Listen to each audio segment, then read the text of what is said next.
Hello friends and welcome back for another episode of Indie Impressions. My name is Nick and today we're going to be trying out the alpha version of a game called Lune. It is a puzzle game and it involves the player controlling the moon.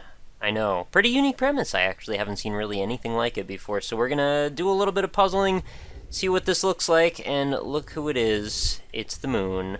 So we're just going to be using our arrow keys at the moment to control this large astral body, and we're going to be using the up and down keys to control the depth, I suppose, the z-axis, and we're going to use that to reveal and hide sections of the landscape, as well as we're going to actually see the lights dynamically change over top of us. And we actually control this protagonist here, at least I believe this is our protagonist, who is just a nameless girl, and we're going to be clicking around on the landscape to actually move her.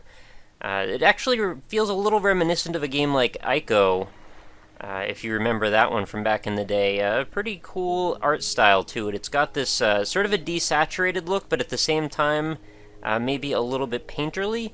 I don't know, it's kind of a tough one to describe. There's not a lot that looks exactly like it. So the first thing that I want to point out is if I wanted to, I could actually raise the water level right now by pressing, I believe it's down on the arrow key. Although we're just entering a little scripted sequence here, you'll notice these little moon rocks bouncing about. There's quite a bit of mystery to this game, and I have to be honest, I actually played this for about 15 minutes to get accustomed to it. 15 to 20 minutes, actually, to be clear. And there's a lot that I still don't quite get, but it is a pretty cool-looking concept, so we're going to take it for a ride regardless. So, yeah, you can see I could trigger these by holding the down arrow. See, the water raises, the moon rocks raise. And they actually, the water seems to stop right at the location of the girl, so if I wanted to click her in the direction of the water, I have to wonder what would happen now. Looks like she's not too interested in going that direction, so let's move her along the sort of scripted sequence forward here. I should point out, don't have any camera control in this case. It makes me feel a little bit disoriented, perhaps. It takes me back to like the Silent Hill 1 days where that was a thing. I mean, you haven't really seen too many games with forced camera control, but I guess it does sort of make sense given that this is the sort of thing where, you know, the control of the camera may actually affect how you perceive some of the puzzles, so I guess they want to, you know, make that fairly clear. So she isn't able to jump over the rock, and she certainly isn't able to push it, so let's try again. No, she still can't quite make it over. What if I give her a boost by raising all the moon rocks? I guess she has some Lune powers or something like that. Oh, and by the way, you can see the cycle of the moon on her dial on the back of her back, I suppose. Not sure exactly what that is, sort of a projection. But if you were wondering, yeah, so we're at the center, pretty much the high point. You can see the shadows are straight up and down. And so is that bead on the ring there, so just worth mentioning, I suppose. So we're going to jump over now that we've got the power of the moon to give us, I don't know, life-giving energy or something? I'm not really sure. Regardless, though, again, it's the premise is very unique, so I'm not sure how they're justifying it yet, but I am very curious to know. And I think that may be all that's necessary. So in a very beautiful transition here, our title card shows up in the sky. And some very mysterious and slightly menacing sounding music appears. Very lovely music, by the way. I think the music really complements what's going on here very well. It's somewhat sparse. It doesn't try to be overbearing. I think it gets the point across nicely. So we're presented with a new landscape here. You can see reflections dynamically in the water. There's a little bit of fog in the background. These lovely glowing stones and some particles, as well as a few ambient bits of light. All little nice details, I have to say. So we're going to wander around. It looks like the focal point's supposed to direct you towards that door frame. I don't believe that to be the case, though. And I'm not sure if you can really do much meandering around in this area. It seems like this is a fairly guided experience for now. And I'm not sure exactly if this section of the alpha is going to be indicative of any particular part of the full game when it does release, and I'm told they're shooting for a fall 2013 release time. So we are going to be familiarizing ourselves with the concept that we can actually be pushing some stuff around. In this case, I may need a little bit more help from the astral body that we're given control of. So we'll push that up to full bore, and we're going to grab this box again and see if that helps me. Perhaps, yep, there we go. So now I'm able to actually see that silhouette of the box, which I can position with my mouse. left click, and then we're actually going to be able to push that along on this dock. It is a little interesting to see that we're combining controls with both the arrow keys and the mouse. I'm not sure it really is a problem or anything. It's not really complicated and doesn't really take away from the gameplay. It's just not something I've seen done too many times, where it's really one or the other and not necessarily both. If that makes any sense. Like, in a lot of games, third-person games, you usually have control over the character with the WASD, and then you've got the mouse to, mouse look or click on objects in the inventory or, move stuff around in actual game space. In this case, you really could just kind of take your time. There isn't really much that requires dexterity or fast-paced movement. So in this case, now I'm going to switch my right hand over to the arrow keys, and that will enable the moon stuff to all drop down. The box shatters, and we now have a path down to the beach below. So we are going to take that. Pathfinding not particularly great in the alpha, but again, not a big deal. Just an alpha version. So we're going to hopefully make it past this little bit of rock, and I hope she can find her way down. I have to comment, the movement speed on the main character is really, really slow. I'm not sure if it's supposed to be that slow for any particular reason, but it feels like we're controlling almost like a zombie at some points, and there are a lot of box pushing puzzles that I've found so far, which makes this movement speed a little bit arduous, and also the fact that the ability to click around in the inventory is a little bit off sometimes. You can't always put her where you want her to be, so you have to kind of, mess around a bit and hope that you get positioned in the right spot, and hopefully a box that you need to push doesn't end up being in a spot where you can't get to it or something like that. Again, alpha, so I can't be too upset, but I do kind of want to explore around a little bit, but that feels hampered by the fact that she moves at the snail's pace. I mean, maybe there's a way. I'm thinking about it, like maybe if I hold some key, and I'm being a little hesitant about what keys I want to hold. No, maybe this isn't going to help me. I was hoping I could maybe put her into a slight sprint or a jog or something for a moment. I'm not sure that's really the case. So I've walked myself off of the actual screen, and I guess while we're doing that, I might as well play with the moon a little bit and reveal some of the dynamic shadowing, which I think is absolutely beautiful. I love the fact that that's the case. I have to wonder, though, further on, will the shadows come into play? Because I would really hope that they would. If you look at a lot of games that have messed around with stuff like this before, something like maybe adapting it to the style of puzzle solving like Echochrome maybe, or Closure, where you have to move the shadows around or move a light source around and then position the shadows to augment the way that you've positioned the light source. I think you could have some really potentially very cool gameplay there. So we're going to shift things over towards this direction. Again, the camera's going to zoom in pretty slowly. And I think this is not something that I should be worried about. I mean, the pacing of it, aside from the movement speed, like the camera speed is probably fine. It just gets a little frustrating sometimes when you just want to see what's around you, what you can even interact with, and when you're not sure if the boxes are really the only thing that you can play with at all, it gets a little frustrating because you just want to see, like, well, what's out there? What can I mess around with? So our character's going to hopefully start pushing into this box, and you'll notice my silhouette there was actually of a dark variety. It doesn't seem like I have sufficient moon power to be able to activate that box, or I don't have the strength necessary to do that pushing. So let's try messing around a little bit with our water levels, and I think that should hopefully help us out. Looks like we've done pretty much what we needed to do there. Yep, now we've got a lit up silhouette. I do kind of like the way that the box sort of vanishes and dissolves away when you get near the edges of things. And if I move towards the water, does the water actually recede on its own? That's going to be the question. No, it looks like I can keep pushing into the water, actually, and it doesn't seem to be too bothered. So what was actually this plank here, this drawbridge or bridge of some sort, seems to have come down with the raising of the water level. So now I want to potentially move this box in whatever position I'm able to get things around to be able to actually get on top of it. I think we're going to be fine from this spot. I do need to now push it closer to the edge, though, and this is where it gets a little bit awkward. Like, so if I try to click away from the box, the dialogue that prompts you now to choose if you want to push the box or jump on top of it pops up again, and I want neither of those things. I want to simply get to the other side of the box.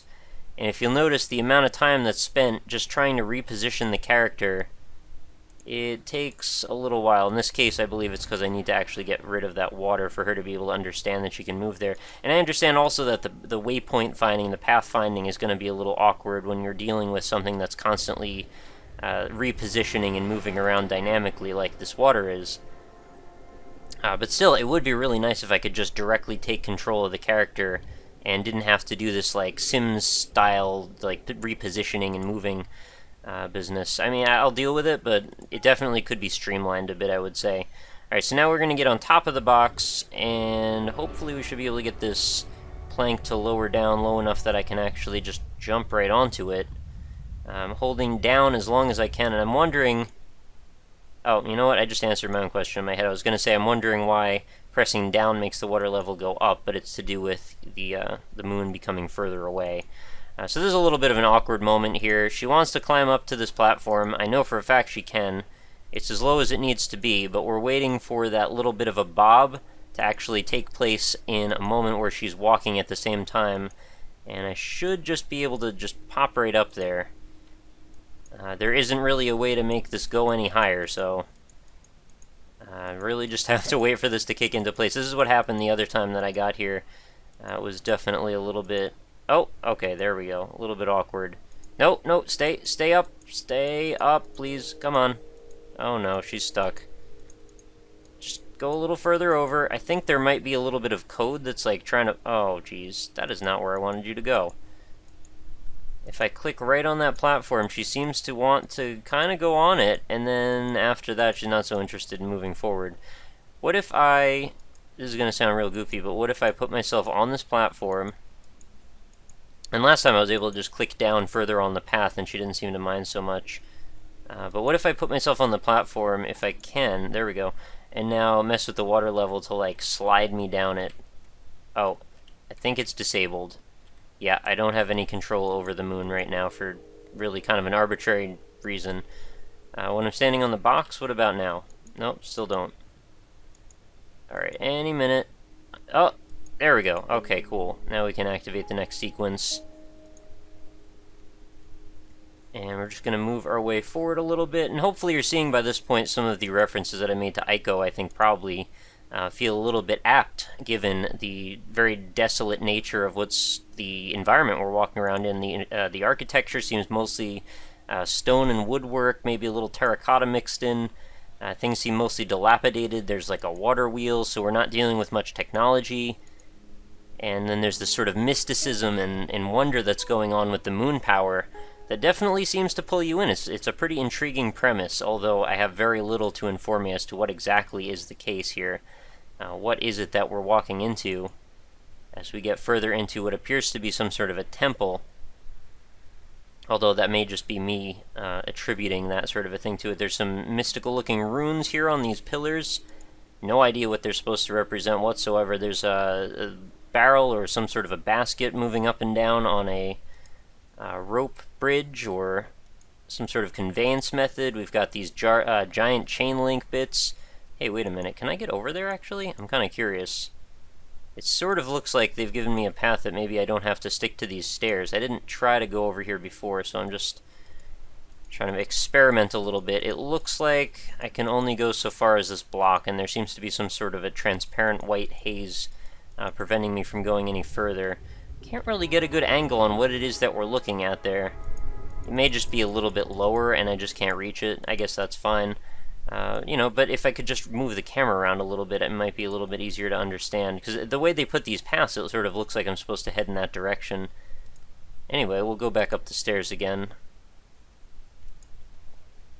With the power of the moonstones, hopefully we have the strength to ascend this rather steep staircase with no railings. This is a pretty, you know, unchild-friendly zone, and there's not even any railings up here either, although there are dozens of little posts that could probably support a railing. Looks like we're most of the way to getting to a railing. We just haven't laid the top banister part, or whatever you want to call it. Looks like the moon's just shifted in position quite a way, and we're entering some sort of like an observatory, maybe? I don't know, we're going to get over here. I kind of want to look what's down this hallway before we enter the next room, if I can. Although I think I can only go as far as this corner seems to... Yeah, alright. Can't click over there at all, so... Suppose it's leading us in this direction.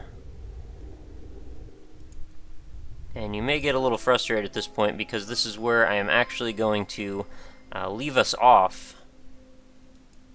Although, actually, you know what I didn't really notice is there's some sort of a doorway over here, and I don't think... No, Apparently I can't go out there, though. So this is some sort of a block-pushing puzzle, and there's some sort of golem statues on the right. And if you get too close to them, they crush you for some reason. And there's a lot of stuff going on here in subtext that I believe I'm probably supposed to be at least a little bit informed about. From what I was able to surmise from messing around and experimenting, and I won't subject this yet, I just want to show you what it looks like when these guys get real angry. They just kind of go to town and just knock your lights out. And regardless of where you are in the puzzle, it resets the puzzle to this state. And if you saw how long it took to push some of those blocks around, you'll know this is a many part block pushing puzzle if we are to actually do what I suspect we're supposed to do here. And what I guessed we're supposed to do is there's this little water wheel here, fills these up with water, and then we're supposed to position them on these sigils or runes or whatever. Probably has something to do with phases of the moon. I'm not really sure how we're supposed to position it all. But I have also noticed that if you sometimes push things into the right position, these guys will start to wake up and you'll hear a radio noise, which is actually pretty creepy. Sometimes they'll actually walk a ways into the room, sometimes they won't. Sometimes they'll actually just fall over, but they don't stay falling over for particularly long. And they are blocking a doorway that's beyond them, which you can't really seem to get to. So what I figured you're supposed to do is fill up all of these wells with water, push them onto their appropriate circle locations on this little glyph chart or whatever it is, and hopefully when you did that it would activate something and they would all like get out of the way or not attack you anymore or something like that. When I did that, it took me quite a while to figure, to get this all pushed into place, and after I was done, nothing actually happened. So it appears that I have no idea what I'm supposed to do with this puzzle, but I do know one thing: you probably need moon power to do it. Starts to make me question, what is the power of not having moon power? Why would you not want it? It also makes lovely flute music play in the background, which I quite like. So anyway, I guess I will leave you at this point just because I want to leave you something to play for yourself. There is a free public alpha available on the website, which I will link in the description of this video, so go check it out yourself. See if you can solve the puzzle. Feel free to let me know via a message of some sort how you did it, just because I'm kind of curious. Or if you want to leave me a video response, that's actually a great idea as well. So yeah, I guess we'll wrap things up at this point. This has been Lune, the alpha version, still pretty early on, and again, I'm not sure exactly what point in the game development this is supposed to be indicative of, or if this is actually a section that will be featured in the game proper. So a lot has been sort of left in the air and is remaining to be told as development marches forward. To be truthful with you, fall's not all that far away, so hopefully there should be some new revelations coming with this game. It is one that I intend to keep tracking, and despite having a few sort of middling comments about it, I think all of those can be fairly easily addressed, and I don't believe that there's anything greatly lacking here other than just those little tweaks that probably need to be made. And in an alpha, of course there's going to be tweaks to be made. Even in a beta, of course there's going to be. I mean, alpha is really for adding features, beta is more for tweaking up things, and then you approach a final release, which is hopefully when the beta's tweakingness is kind of gone to as far as it needs to be pushed. But anyway, hopefully you know the idea of how that works by now, having watched a few of my videos in the past, or if not, just being semi-familiar with game development. But I know everybody plays those rules a little bit fast and loose depending on what their game needs at the moment, so I know a lot of that stuff is not set in stone per se. But that is going to do it for today's episode. Like I said, go check the description. There is going to be more for you guys to see and check out yourselves. And if you want to check out more in the series, there are over 450 episodes now available for your perusal on my website, which is indie-impressions.com. Link is going to be available for that in the description as well. You can feel free to sort by all different sort mechanisms. We've got, if you want to just look at all the free games, all the puzzle games, all the platformers, various genre sorting mechanics and all that good stuff, feel free to go check it out. There's plenty to peruse, and I'm sure you'll be able to find a whole bunch of games you never heard of over there if you haven't checked it out already. I do also have a Facebook page, which is facebook.com/indieimpressions. You can feel free to go check that out and leave a like if you choose. That way you can get every day's new video delivered into your Facebook stream, as well as have little updates when I go live for streams, or if you want to possibly get news updates as far as new contests or game giveaways and such. That also usually tends to show up there. I also do have a Twitter handle, so if you want to follow me over at @RockLeeSmile, you can feel free to do that. Send me little bits and bytes of 140 characters or less of what's going on in your life. I do have quite a bit to say over there. I tend to tweet quite often, and I do often let people know when a new video goes up there as well. And I know YouTube has been pretty spotty about that, so it wouldn't hurt. And I think you might end up maybe, giggling at a couple of the silly things I like to tweet about. But even regardless, if not, there might be some useful stuff over there anyway. Aside from that, feel free to send me an email if you want to get in contact with me about the possibility of showing off your indie game if you're a game dev, or even if you just want to send me a suggestion.